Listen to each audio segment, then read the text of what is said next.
Mayapaldo, Pampanga, magandang araw Central Luzon. Ako po si Justin Dizon, taga rito kasama nyo para po sa CLTV 36 Balitaan. Atin to. Kabalen, Karihyon, araw ho ng Lunes ngayon, March 27, 2023. Paalala ho ng pag-asa ay ito hong mainit na panahon, na panahon na ating nararamdaman ho ngayon magtutuloy-tuloy ho hanggang Mayo. Kaya naman ho mga kababayan, iwasan ho yung pagbibilad sa araw at syempre ho, keep yourself hydrated. Uminom ho lagi ng tubig at pang sa gayon ay maiwasan ho itong mga sakit na nakukuha naman mula ho sa sobrang init ng panahon gaya na lamang ho nung heat stroke at heat exhaustion. Mag-iingat ho tayo, lalong-lalo na yung mga kababayan natin na nagtatrabaho sa kalsada, yung ating mga bayani ng lansangan, yung mga traffic enforcer, yan, yung mga driver, super, mga pedicab driver, mga tricycle driver, at syempre ho, yung mga police din na nagbabantay ho ng kaayusan dito ho sa ating rehiyon, Central Luzon. Narito na po ang mga malalaking balitang nakalap ng ating news team ngayon pong Lunes ng umaga. Ito mga kabalen, mga karihyon, 1.2 million pesos na pabuya alok ho ng PNP para sa ika-aresto ng suspect sa pagpatay sa isang pulis sa Bulacan.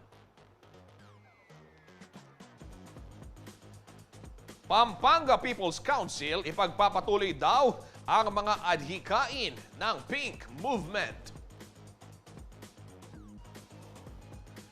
Bidding para sa bagong power supplier sinimulan na ng Sfelapco. San Fernando LGU planong imbitahan sa proseso. Panata at panalangin muling mapapanood sa April 2 at April 8.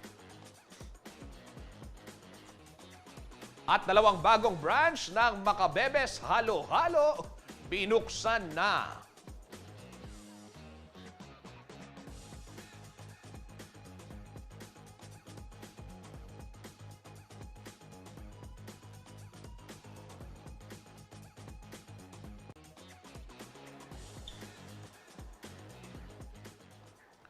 Mga kabalen, mga karihyon, nasawi ho sa isang engkwentro. Ito hong Acting Chief of Police ng San Miguel, Bulacan na si Police Lieutenant Colonel Marlon Serna. At isang 17 anyos din ho ang nasabing nasugatan ho sa putukan o sa palitan ho ng putok sa isang crossfire. Ang mga suspect ho dalawang kalalakihan na sakay ho ng isang motorsiklo na patuloy pa rin pong pinaghahanap. Naglabas na ho ng pabuya ang Bulacan PNP na 1.2 million pesos para ho sa ika-aresto ng suspect sa nasabing krimen. Para ho bigyan ho tayo ng karagdagang update, makakausap po natin mula sa linya ng telepono ang hepe po ng Bulacan Provincial Police Office na si Police Colonel Relly Armedo. Magandang umaga po Sir Relly at welcome po sa ating programang CLTV 36 Balitaan. Magandang umaga din at sa lahat ng mga tagapakinig ng inyong programa po. Apo. Sir Relly, kumusta ho yung ginagawang follow-up operation ng ating kapulisan ngayon dyan sa Bulacan? Para ho sa sa ikatutunton nitong mga suspect, yung mga pwede nilang pong mga ibahagi sa aming impormasyon para ho hindi sa gayon hindi ho maapektuhan din yung investigasyon. So far po, ongoing pa rin yung investigation natin. Yung malawakan ngayon na investigation na ginagawa natin ay nakatuon doon sa mga persons of interest natin na so far may mga identified naman tayo na hindi pa natin pwedeng sabihin ngayon dahil kumukuha tayo ng solid evidence para doon sa agarang pagkahuli po. Opo. Sir, ito hong ating biktima, si Police Lieutenant Colonel Serna, siya ho yung tumatayong COP o hepe ng San Miguel PNP. Pero siya rin ho ay aktibo sa pagresponde at pagpunta sa mga field operations. Tama po ba? Tama po. Actually po, pagdating niya po nung ito'y bagong dating kasi na official sa akin at 3 weeks pa lang. Doon sa 3 weeks na yon, nagkaroon na ng isang operation na siya na naman ang nanguna sa anti-illegal drugs operation. Siya mismo ang nanguna sa operation. So masigasig po ito at pinapangunahan lahat yung mga operations doon sa station na yan.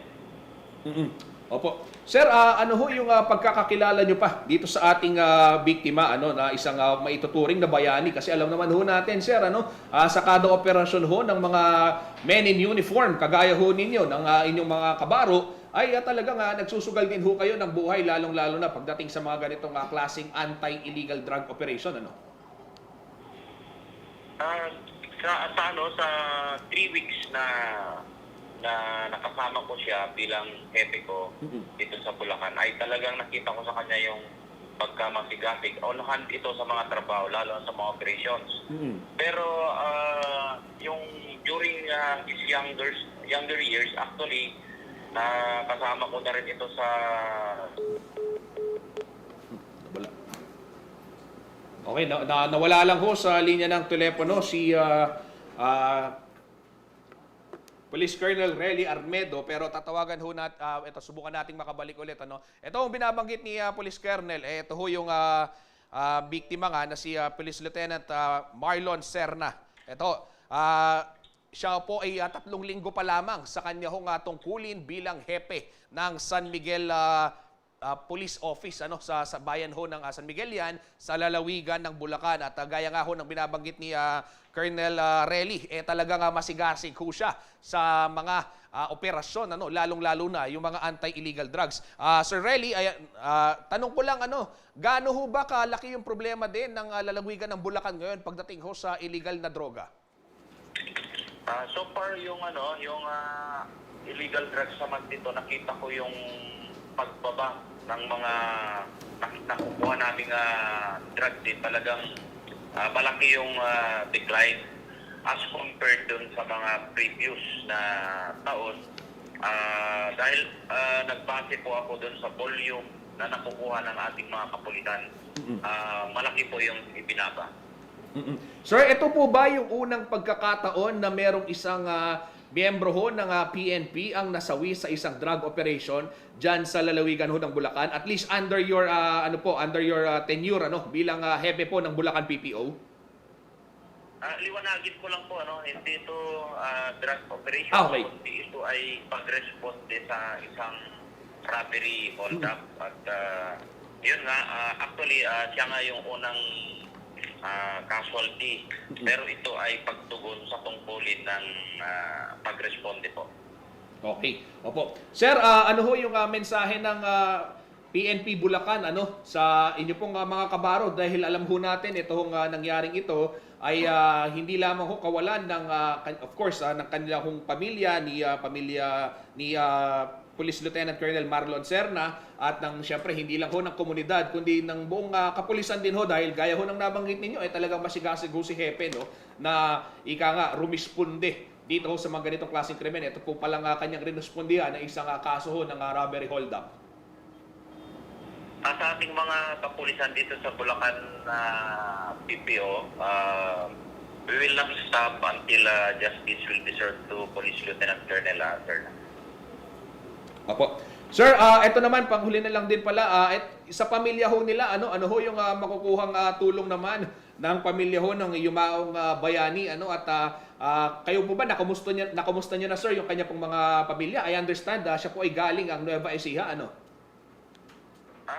As of now po, may direktiba na ang ating Chief Deputy at saka si Regional Director na sinasuhin ng ating labi ng ating kabaro, si Lieutenant Colonel Serna. So, nandun na po yung mga ating mga tauhan para ayusin. And pupunta po ako mamaya dahil the other day, busy po tayo dito sa kanyang sa manhunt operation saka yung mga other activities dito sa Bulacan for providing security assistance.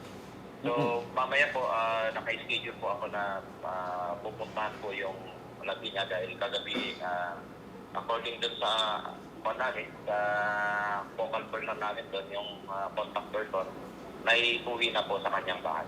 Opo. Sir, saan po pwedeng lumapit yung ating mga kababayan, ating mga karehiyon sakaling meron ho silang idea hinggil ho sa pagkakakilanlan nito hong dalawang suspect na pumatay ho sa ating hepe dyan sa may San Miguel, Bulacan? Pwede po silang lumapit kahit anong station kung saan sila malapit at kung mayroon namang sabihin natin na threat sa kanilang buhay, pwede silang pumunta mismo dito sa ating opisina, dito sa Provincial Police Office at kami ay makakaasa na bibigyan ng protection. Okay, maraming salamat po, Police Colonel Relly Armedo, ang direktor po ng Bulacan Provincial Police Office. Sir, mag-iingat ho kayo at muli nakikiramay ho kami sa inyo. Maraming salamat din po. Yan po mga kabalen, mga kariyon, inyo pong narinig ang tinig ho ni Police Colonel Relly Armedo ng Bulacan PPO. Muli po, ipinapaabot po ng CLTV 36 ang aming pong taus-pusong pakikiramay sa kapulisan ho sa Bulacan at syempre ho sa pamilya ho ni Police Lieutenant Colonel Marlon Serna, ang acting Chief of Police po ng San Miguel, na yumao po o napatay sa isang engkwentro habang rumiresponde po sa isang robbery hold-up case. Isang tunay hong bayani at pagpupugay ho kay Police Lieutenant Colonel Serna sa kanya pong kabayanihan. Samantala sa iba pong balita, huli po sa kuha ng CCTV camera ang pagnanakaw sa isang repair shop sa Barangay Panipuan sa lungsod naman ho ng San Fernando, Pampanga. Ang kanilahong pag-atake ay hindi lamang huminsan kundi 2 beses ho nangyari. Ang mga natangay mula ng mga kawatan, isa pong cellphone at isang refrigerator. Narito pong detalye ng balitang yan. Sa loob ng isang linggo, 2 beses na tinarget ng mga masasamang loob ang appliances repair shop na ito sa Barangay Panipuan, syudad ng San Fernando, Pampanga. At ang eksena, huli sa CCTV camera. Ayon sa may-ari ng repair shop na si Dodong, hindi niya tunay na pangalan, pinakahuling natangay ay ang smartphone ng kanyang technician.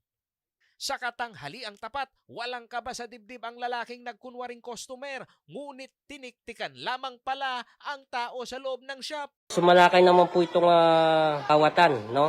Ayun po, ayun, no? Nanggaling po dito, ayun po. Hindi man po nagtao po, no? Ayun. Ayun, no? Magalaw yung mata at pahingili. Siyempre, pwesto yan, kunwari magtatanong, pero wala kayo dyan. Wala po. Wala kayo. Ayun, Ayun po, pumasok wala. mga kaibigan. At kunwari may binubutil-til dun sa Ayun po, na Ayun. bulsanan niya, no? naibulsa na. Yung Cellphone na ngayon ang tinangay. Opo. Sa kuha ng CCTV camera ng barangay na nakaposisyon sa tulay, nakita ang getaway vehicle na pulang tricycle ng mga sospek. Happy nila rin. Ay tama ka sa kaya yung tricycle na. Po siya, lako ano. Siya. Yung mag-drive. Adwala po. Dito maita. Yung pinagkinaw yan. Pero bago pa ito nangyari, ang refrigerator ni Mang Dodong ang unang ninakaw at huli rin sa CCTV camera ang eksena. Dito po sa boundary po ng Baliti at Panipuan. Ayan po, kita Ayan, kita oh, naman po binubuhat. kung paano binuhat yung Binubuhat yung rep at meron ho silang kolong-kolong na gamit. Ayan. Opo. Ang lakas ng loob. Ayun mga kaibigan. Saka na kumawala. Ayan o. Maaaninag. Magaling po yung estilo nila. Ipa-flat po nila yung isang gulong nila sa side wheel para kung mare ay sira or butas yung gulong nila. Tapos, pag nakakuha sila ng tiyempo, doon nila kukunin talaga yung gusto nilang kunin sa loob ng bahay. Samantala, naidulog na sa tanggapan ng City of San Fernando Police ang serye ng pagnanakaw sa pwesto ni Mang Dodong. May persons of interest na umano ang kapulisan matapos maispatan din ang mga kawatan ng mas malinaw na kamera sa kanilang mga dinaanan. Ako si Paulo G. Santos, taga rito kasama nyo para sa CLTV 36 News. Atin to. Sa iba pong balita, muli hong nagsama-sama ang mga volunteer ng Robredo Pangilinan People's Council Pampanga sa Arzobispado de Pampanga Function Hall sa siyudad ho ng San Fernando, Pampanga dito hong Sabado, March 25. Tatawagin na ngayon ang grupo bilang Pampanga People's Council at handa umano silang ipagpatuloy ang mga adhikain ng Pink Movement para sa lahat. Present ho sa naturang pagtitipon na pinangunahan po ng Youth for Lenny Kiko Pampanga Chapter, sina Senator Risa Ontiveros, dating Senador Kiko Pangilinan at si Attorney Shell Jokno. Magpapatuloy daw, ani Ontiveros, magpapatuloy daw sila dahil hindi lang daw para sa ilang tao ang kanilahong pagmamahal, kundi daw para sa buong bansa. Kabila ho sa mga nakalatag na aktibidad ng grupo ay ang pagbabantay naman para sa isang malinis na barangay and SK elections sa 30 ho ng Oktubre.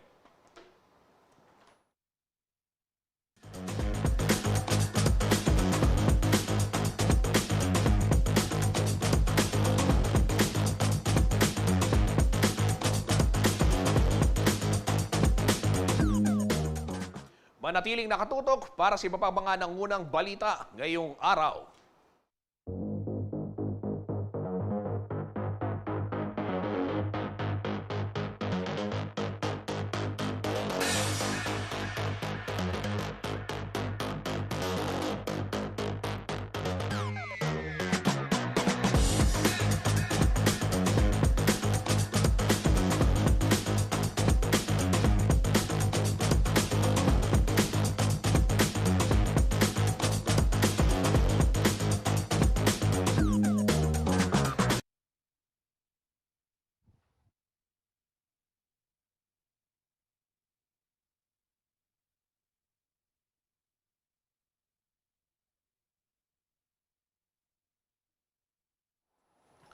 Okay mga kabalen, habang tayo po ay naka-commercial gap, silipin muna ho natin ang daloy ng trapiko sa ilang mga pangunahing kalsada dito po sa syudad ng San Fernando, Pampanga.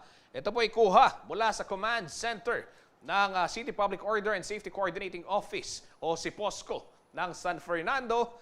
Ito mga kabalen, mga kariyon, doon po tayo sa pinakataas muna, yung upper left box, Yan ho'y kuha sa may Dolores intersection sa kahabaan po ng Jose Abad Santos Avenue. Partikular na ho yung tapat ho ng Victory Liner Bus Terminal. So inyo pong mga nakikitang sasakyan na nanggagaling ho sa gawing kaliwa, patungo sa gawing kanan, ay mga papunta ho yan dito naman sa NLEX interchange at papunta ho ng Bayan ng Mexico. Yung sa kabilang dulo, yun ho, yung mga approaching doon sa may flyover at papunta ng Bacolor, Pampanga. Sa gawing kanan naman ho tayo ng inyong mga screens, ay kuha po ito sa may Magliman. Diyan ho sa may boundary ng City of San Fernando, Pampanga at ng Bayan ng Bacolor. Sa mga oras hong ito, maluwag ho ang sitwasyon ng traffic dyan. Pero paalala ho mga kabalen, asahan po yung mayat-mayang build-up ng traffic dahil na rin ho sa patuloy na pagsasaayos dito hong Lazatin flyover, dyan naman sa may intersection ng Jose Abad Santos Avenue at ng Lazatin Boulevard. Sa gawing ibaba naman ho, gawing kaliwa pa rin ng ating screen, ay kuha po ito dyan sa may St. Jude traffic light. At yung pong nasa right side ng screen ay ito ho yung Lazatin Boulevard. So nakikita ho natin yung mga sasakyan patungo naman ng ito nga Lazatin Boulevard, palabas ho ng Jose Abad Santos Avenue. Yung kung didiretsuhin mo yon, may konting build up dahil gawa ho ng stop and go traffic scheme na ipinatutupad. Yung nasa gawing kaliwa ho ng screen na yon ay yan naman ho yung mga patungo naman ng Dolores intersection. Ayan po yung kahabaan ng MacArthur Highway.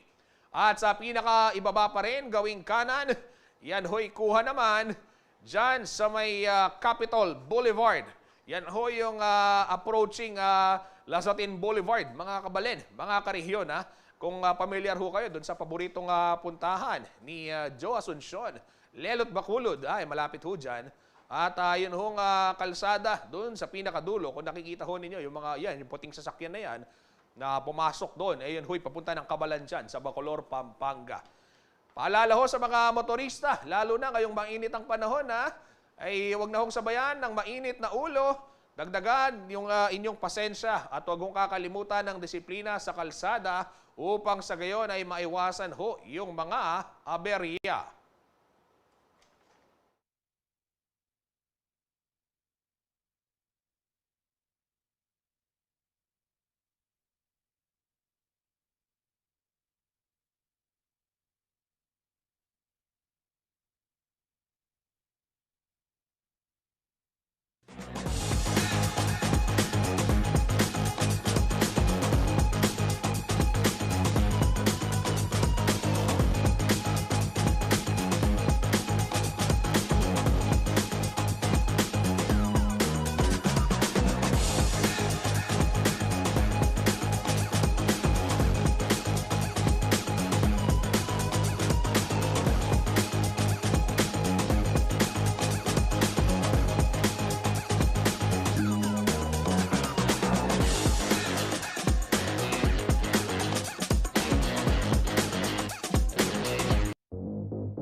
Nagbabalik po ang CLTV 36 Balitaan. Kabalen, nagsimula na umanong tumanggap ng bid mula ho sa mga power generator ang San Fernando Electric Light and Power Company o SFELAPCO.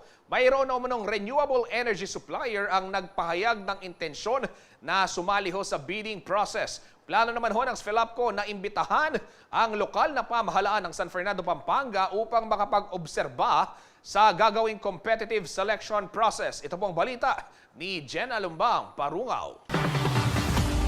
Binigyan ng Department of Energy ng 6 na buwang Emergency Power Supply Agreement o EPSA ang San Fernando Electric Light and Power Company o SFELAPCO. Setyembre ng 2022 nang i-request umano ng SFELAPCO ang emergency power sa DOE dahil hindi nito natapos ang competitive selection process o CSP at bidding ng bagong power supplier. Disyembre naman ang aprubahan daw ito ng ahensya. Nakita po namin dahil po sa COVID at sa very tedious po yung proseso, nakita po namin by September, hindi po kami matatapos. Hindi po namin matatapos yung proseso. Kaya po naisip namin, dapat po siguro kumuha tayo ng emergency power supply contract. Para po ito po isang way na we can protect our consumer pag po na-expire na yung kontrata para hindi tayo po ma-expose sa market. Sa bisa ng nasabing EPSA, nakapasok ang SFELAPCO sa isang short-term contract sa GN Power kapalit ng natapos na 10 taong kontrata nito sa AP Renewable Incorporated o APRI. Ang GN Power ay isang coal power generator kung kaya't higit na mas mahal umano ng halos 4 na piso ang singil kumpara sa dati na 4.22 pesos kada kilowatt hour. Sa loob ng 6 na buwan, kinakailangang magsagawang muli ng CSP ang SFELAPCO upang makahanap ng power supplier na higit na maganda ang presyo. Ayon kay Ginoong Jose Babes Lasatin, ang Senior Vice President at General Manager ng SFELAPCO, mayroon ng mga renewable power generator na nagpahayag ng interes na mag-supply ng kuryente. Mayroon silang hanggang March 31 para kumuha ng dokumento upang makasali sa bidding. Na yung pong January, February po, alam po ninyo, nag-umpisa po kaming nakaka-receive na notice from other generators na baka po meron na silang malilibreng renewable source po by the end of this year or early next year. Kaya sabi po namin, parang masiswertehan po tayo, baka mas marami pa po ang magbibid ngayon.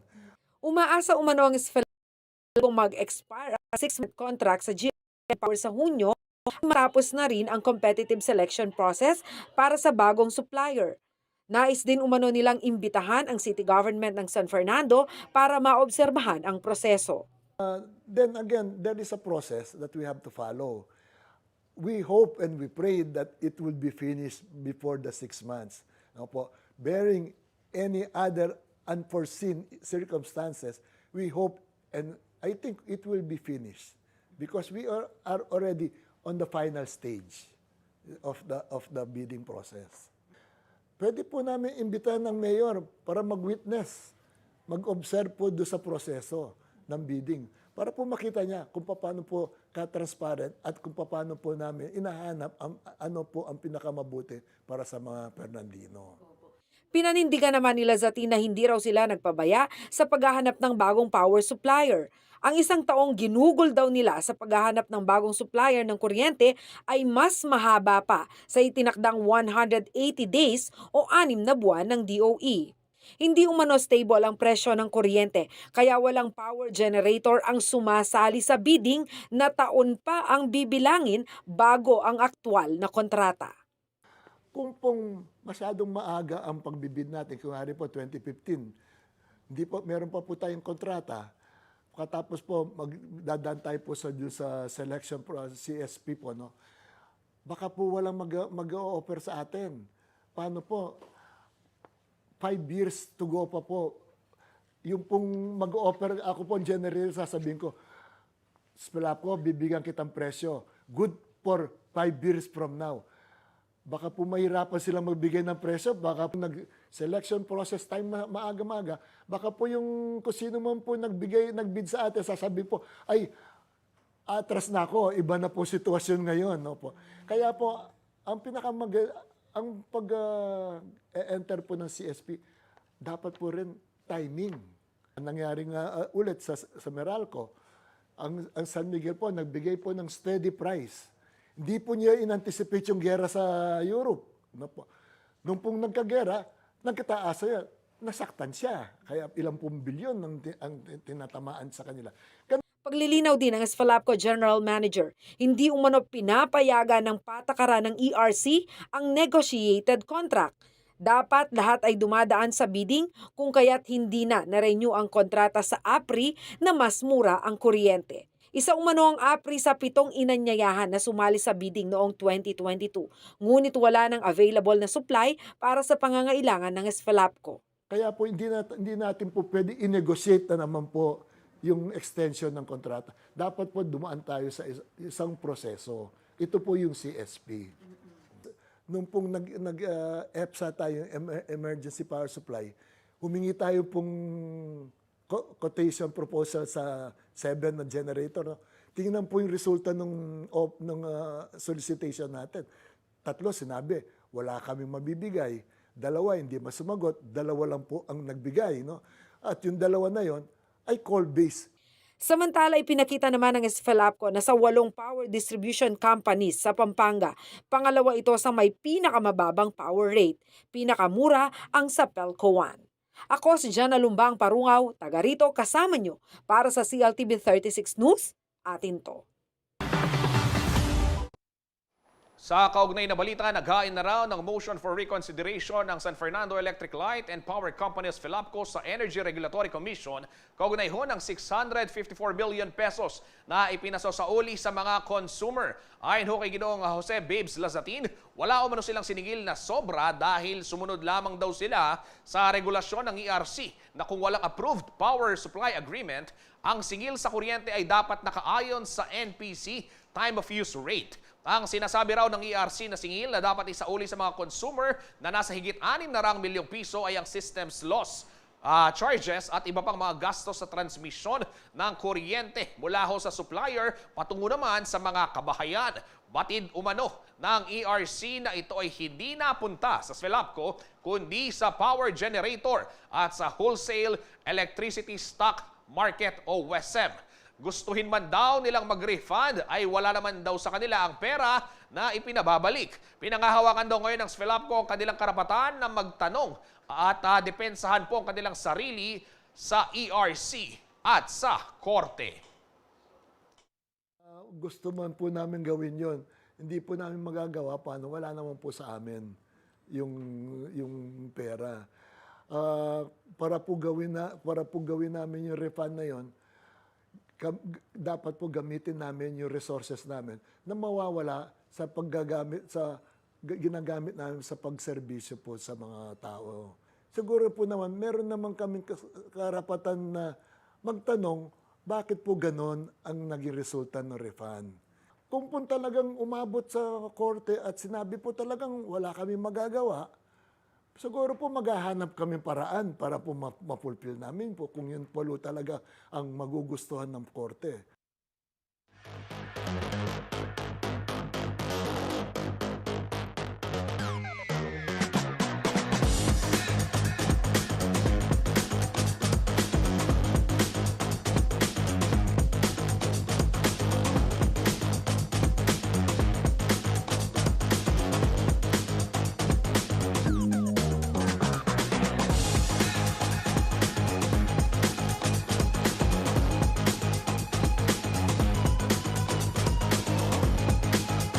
Sa ibang balita, isang bagong cardiac catheterization laboratory ang binuksan po sa Jose Bilingan Memorial General Hospital sa siyudad ng San Fernando, Pampanga, Huwebes, March 23. Gagamitin po ang naturang laboratorio sa mga interventional cardiac procedure o panggagamot ng mga sakit sa puso at maging ng non-cardiac procedures gaya ho ng interventional radiology para ho sa mga may cancer. Dumalo ho sa pagpapasinaya ng bagong pasilidad ng JBL Hospital sina Department of Health OIC Dr. Maria Rosario Vergere ASEC o USEC Eric Tayag, ASEC Nenita Gorgolon, si dating Pangulo at Pampanga 2nd District Representative Gloria Macapagal Arroyo at gayon din po si Vice Governor Lilia Pineda. Sa kanyang talumpati, sinabi ni Vergere na mas mabilis na naitayo ang catheterization lab ng JBL sa ilalim ho ng Health Facilities Enhancement Program ng Kagawaran.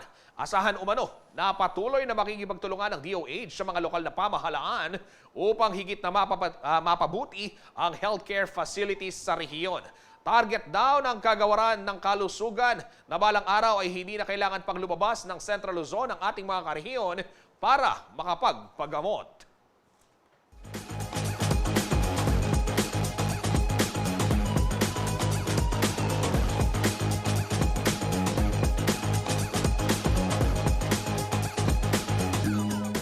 Marami pang mainit na balita sa pagbabalik ng CLTV 36 Balitaan.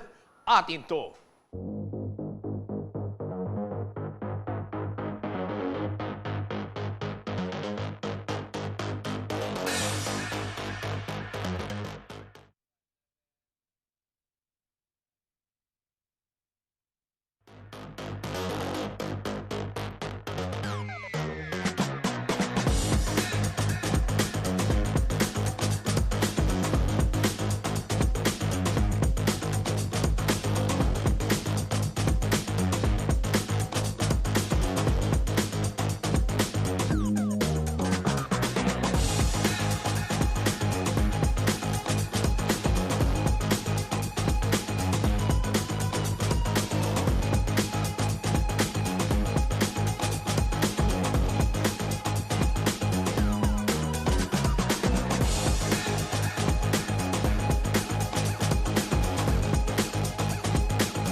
Nagbabalik po ang CLTV 36 Balitaan. Sumentro ho sa pasasalamat at paglalahad ng mga plano ang naging pagdiriwang ho ng 20th anniversary ng Metro Clark Waste Management Facility Corporation dito pong Biyernes sa Clark, Pampanga. Kabilang umano sa mga nais itulak ng naturang kumpanya ang pagtatayo ng isa pong waste-to-energy facility upang mabawasan ang dami ng basura at magkaroon ho ng panibagong supply ng kuryente sa rehiyon. May detalye si JM De Jesus. 20 taon na nakalilipas mula nang maitatag ang Metro Clark Waste Management Corporation o MCWM. Ito ang pinakamalaking operator ng Advanced Engineered Sanitary Landfill na gumagamit ng state-of-the-art German technology sa bansa na matatagpuan sa Capas, Tarlac. Nitong Biyernes, March 24, nagtipon sa Grand Ballroom ng Hilton Clark Sun Valley Resort ang mga opisyal ng MCWM kasama ang kanilang mga kliyente, mga negosyante, kinatawan ng iba't ibang lokal na pamahalaan at iba pang stakeholders para ipagdiwang ang 2 dekadang tagumpay ng nasabing kumpanya. Para ano muna ito? Upang maipakita ang pasasalamat ng MCWM sa kanilang mga nakatrabaho sa nakalipas sa 20 taon. But over the years, you saw we are growing constantly after a little bit struggle in the beginning and see where we are now. We are the main facility here in the Philippines. We are one of the best facilities actually in Asia, out of my experience working in a lot of countries in Asia. And of course, we are happy. Our staff, we have fantastic people here working on it. And I think even our clients are very happy with the service we deliver. Sineserbisyohan ng MCWM ang higit 150 local government units sa Central at Northern Luzon at higit 1,000 industry clients mula sa Clark at Subic. Sa kabila ng malawak na operasyon ay tinitiyak umuno ng MCWM na magpapatuloy ang maayos na waste management process na kanilang ipinairal upang hindi makasira bagkus makatulong pa sa kalikasan. Waste management is absolutely necessary and we have to improve it in the Philippines for sure. As you know, Philippines now is always blamed as a third biggest polluter of plastic waste in the ocean, and we need still more. It's very difficult in 8,000 islands, of course, but we have to improve more. We have to get the plastic out. We have to get away from being the most polluter, because even using recycling, every mines you use, it's still a long way. In Germany, we needed 40 years to get a status now. But we have a recycling quota of 40-60%. It's not 100%, and recycling is not a 100% solution. So you have to do what we are proposing for the future. You have to go in the next generation waste management, and I hope we can prove to the Philippine people again that we can do it. At upang higit umunong mapagserbisyohan ng mga komunidad sa North and Central Luzon, ibinida rin ng MCWM ang kanilang planong pagtatayo ng isang waste-to-energy facility sa 100 hektaryang pasilidad sa Kalangitan, Capas, Tarlac. Inaasahan umunong maghahati ng naturang proyekto ng $220 million hanggang $250 million na investment sa bansa. Popondohan ng waste-to-energy project ng MCWM at ng kanilang partner na Plumbec Emirates. Sustainable way to handle the waste, and it is good for the country, because if you look from outside to the country as an investor, you're looking what they are doing with the environmental, what they are doing with the population.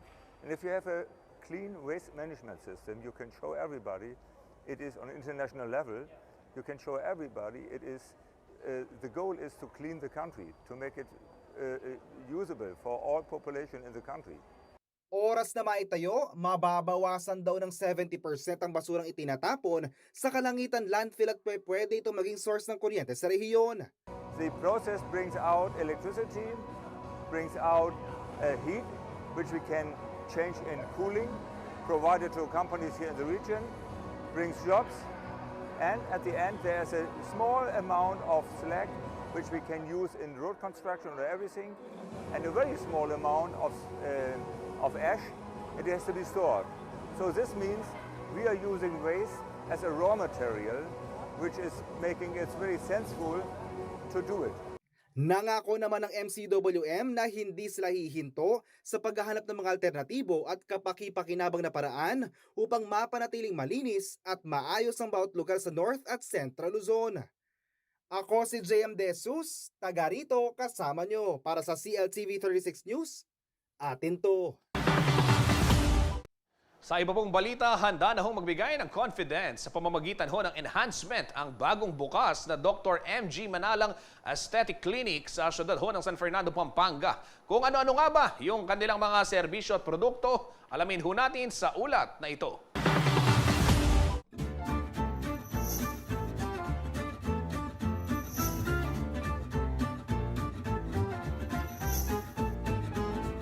Hindi inakala ni Dr. Melvin Manalang ng syudad ng San Fernando, Pampanga na tatahakin niya ang larangan ng medisina dahil siya'y nanggaling sa isang simpleng pamilya.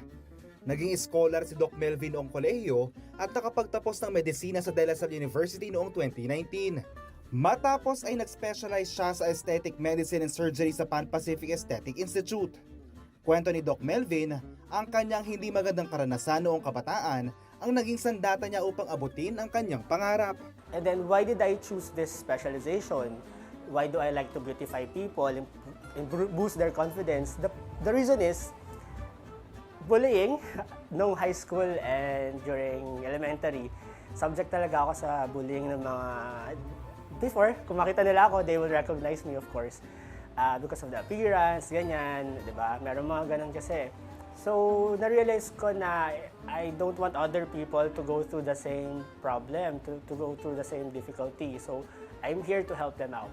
Matapos mag-practice sa Metro Manila ay nagdesisyon si Doc Melvin Manalang na umuwi na ng Pampanga para magtayo ng sariling clinic sa siyudad ng San Fernando. March 23, 2023, nang formal na buksan ang Dr. MG Manalang Aesthetic Clinic na matatagpuan sa ZMP Building, Villa Corazon, Barangay San Agustin.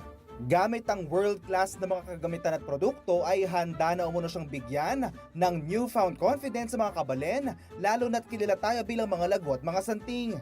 Well, here we have what we call M-shots. Well, basically it's IV nutrition therapy, different combination of medication na may iba't ibang benefit from whitening, anti-aging, antioxidants, immune boosting, etc. And then we also have machines. So we have lasers, we have hair removal, we have EMS, yung mga muscle stimulation that could help you tone your muscles. So meron din tayo mga machine to help in tightening your skin, and then which can help also reduce fats and yung mga stubborn fats. We can do that here. Aside from the fact na I'm a cosmetic surgeon, we can do surgeries. I can do the consultation here. And then kung malaking surgery, we can do it in the other facilities that I am affiliated with. So yun, I can do rhinoplasty, I can do blepharoplasty, tummy tuck, liposuction, etc. Nagpaalala rin si Doc Melvin sa kahalagahan ng paglapit sa mga eksperto pagdating sa proseso ng enhancement. Yung mga ganung procedure should be done by licensed medical doctors. Hindi licensed nurse, no offense to other professions ha, hindi licensed or certified esthetician, hindi part ng trabaho nila yon. And for the safety of our clients, our patients, kailangan they should bear in mind na they won't entrust their health and their well-being sa not properly trained individual. And then, of course, we have our license to protect. That's why we doble ingat tayo, and it took a lot of years for us to train. Samantala, para sa mga nais ma-achieve ang kanilang perfect look, maaaring bisitahin ng Dr. MG Manalang Aesthetic Clinic Martes hanggang Sabado 12 noon to 9 p.m. Pwede ring bisitahin ang kanilang Facebook page at kontakin ang numerong 0927-022-9449 para mag-set ng appointment. Ako si JM De Jesus, taga rito, kasama nyo para sa CLTV 36 News.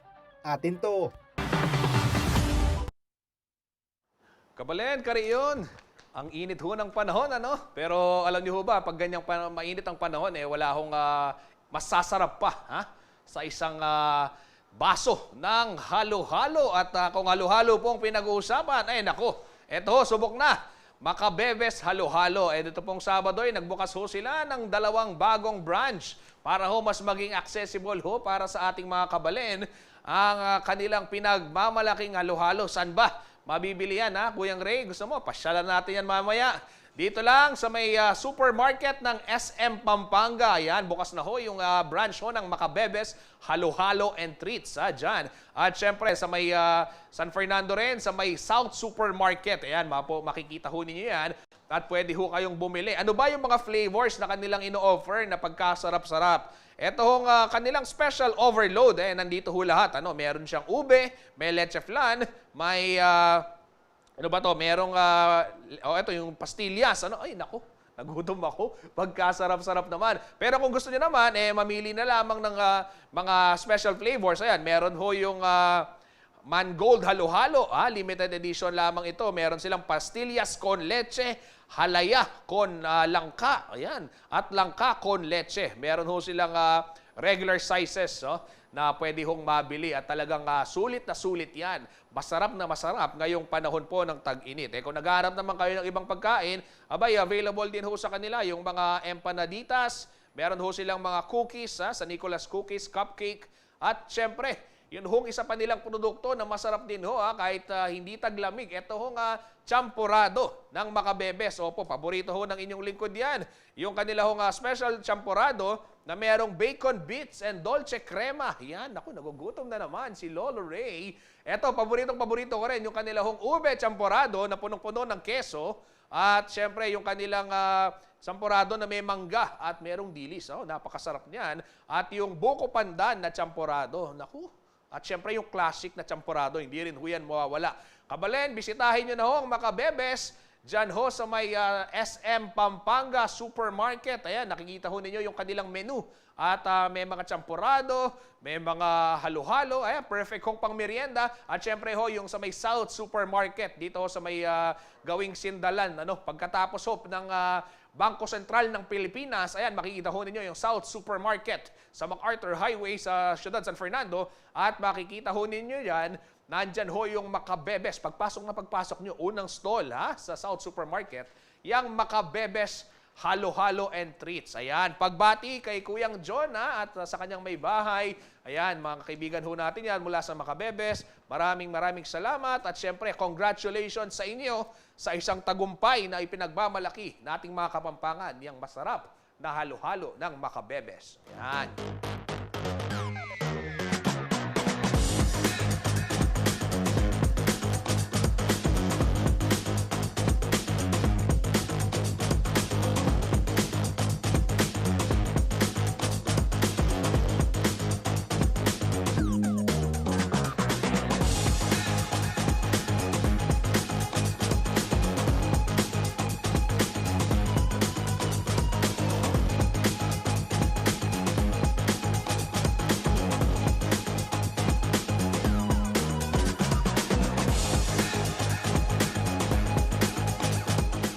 Manatiling nakatutok at magbabalik ang CLTV 36 Balitaan, atin to.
Nagbabalik po ang CLTV 36 Balitaan. Kabalen, Karehiyon, ipapalabas po sa University of the Philippines Film Center sa Diliman, Quezon City ang Kapampangan Film na Aria bilang bahagi po ng pagdiriwang ng Women's Month. Tampok po sa nasabing pelikula ang pagmamahalan ng zarzuela singer na si Pining na kalaunay po'y humawak ng armas laban sa mga Hapon at ang labor leader na si David. Gayon din ho ang pakikibaka ng mga Huk guerrilla sa pangunguna ho ni Commander Liwayway.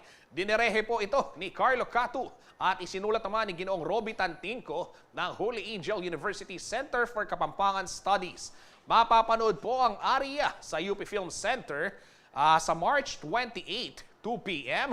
at 5 p.m. at sa March 29, 4 p.m.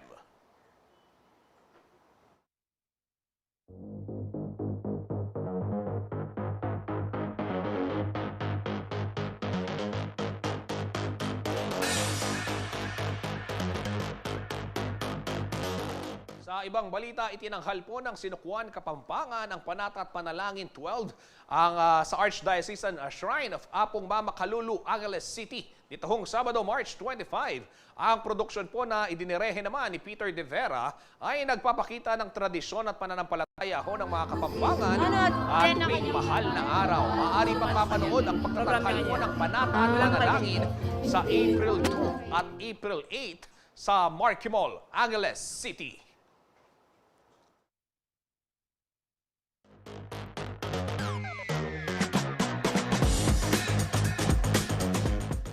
Balitang sports naman tayo, isang siksik na basketball weekend po ang natunghayan ng mga kabalen dahil dito ho isinagawa ditong March 26 araw ho ng linggo at pati nung Sabado na rin ang 5 ho sa mga laro o yung mga laro ho ng National Basketball League o NBL Youth sa Colegio de Sebastian, syudad ho ng San Fernando, Pampanga. Nung pong linggo yan, dito ho ginawa yan.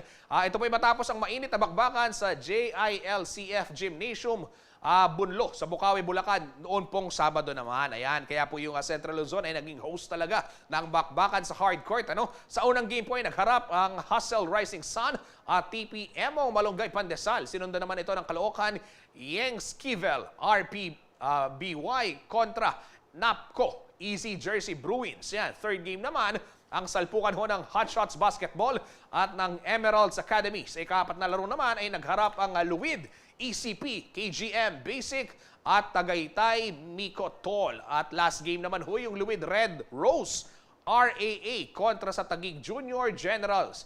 Ayon ho sa mga organizer ng NBL Pilipinas, malaki ang maitutulong ho sa kabataan ng active lifestyle at pagkakaroon ho sila ng oportunidad upang ipamalas ang kanilang talento sa paglalaro ng basketball at makilala sa iba't ibang makilala ho nila yung mga iba't ibang manlalaro sa bansa. Ito rin daw ay pwedeng maging daan para sa mga sports scouts upang makahanap ng mga bagong manlalaro na pwede hong isabak sa mga collegiate games, sa mga professional league at gayon na rin sa international competition.